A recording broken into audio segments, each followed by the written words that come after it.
الحمد لله الذي لا إله إلا هو الرحمن الرحيم، هو الأول والآخر والظاهر والباطن، وهو العليم الخبير. أشهد أن لا إله إلا الله وحده لا شريك له، وأشهد أن محمدا عبده ورسوله. أما بعد، قال الله تبارك وتعالى في كلامه: ولا يغتب بعضكم بعضا أيحب أحدكم أن يأكل لحم أخيه ميتا فكرهتموه واتقوا الله إن الله التواب الرحيم. رئيس الحفلة الموقر والحضور الكرام، قد تلا هذا الطالب آية من القرآن الكريم آنفا، معناها لا يغتب أحد منكم أحدا، هل يحب ويشتهي أن يأكل لحم أخيه الميت؟ واتقوا الله في القول والعمل إنه هو التواب الرحيم. أيها الإخوة الأعزاء، قال رسول الله صلى الله عليه وسلم لأصحابه: أتدرون ما الغيبة؟ قالوا: الله ورسوله أعلم. قال: ذكرك أخاك بما يكره. قيل: أفرأيت إن كان في أخي ما أقول؟ قال: إن كان فيه ما تقول فقد ارتبته، وإن لم يكن فيه ما تقول فقد بهته.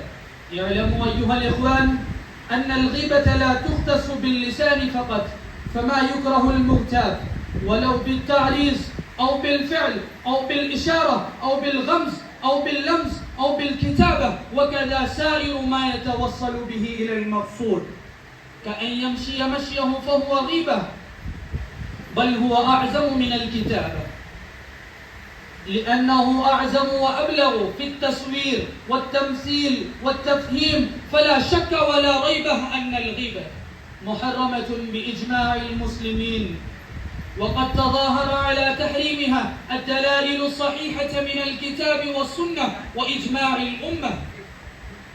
يا معشر المسلمين، إن المجتمع الذي نعيش فيه اليوم قد ملأ بالغيبة، الأطفال والشبان والشيوخ والعجائز كلهم قد أصيبوا بهذا المرض المستعصي، وهذا الداء العضال الذي نشأ في مجتمعنا يأكل أعمالنا وحسناتنا مثل سوسة، ونحن عنه غافلون ولا نحس ذلك.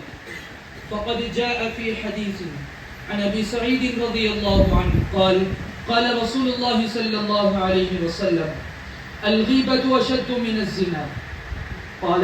قالوا يا رسول الله صلى الله عليه وسلم، الغيبة أشد من الزنا؟ قالوا يا رسول الله، وكيف الغيبة أشد من الزنا؟ قال: إن الرجل ليزني فيتوب الله عليه. وفي رواية أنس قال: صاحب الزنا يتوب وصاحب الغيبة ليس له توبة. أيها المستمعون الكرام، قد لاحظتم هذين الحديثين يظهر منهما شناعة الغيبة وبشاعتها أمامكم.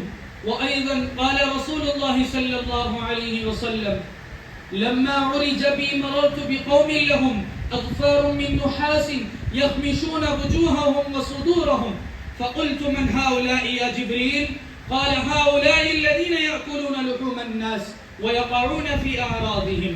وعن ابن عباس رضي الله عنه أن رجلين صليا صلاة الظهر أو العصر وكانا صائمين، فلما قضى النبي صلى الله عليه وسلم الصلاة قال: أعيد وضوءكما وصلاتكما وامزيا في صومكما واقضياه يوما آخر. قال: لما يا رسول الله؟ قال: اغتبتم فلانا. لا يليق لمسلم أن يغتاب أحدا في ضوء هذه الأحاديث النبوية، ولكن العادة قد فسدت، ولفسادها نغتاب بكرة وأصيلا غير معلوم، لا نعلم قطعيا ولا نقيس صحيحا. حفظنا الله وإياكم عن مرض الغيبة المتعدي المهلك، وحفظنا منه إلى أن نلفظ أنفاسنا الأخيرة. آمين. وما علينا إلا البلاغ المبين.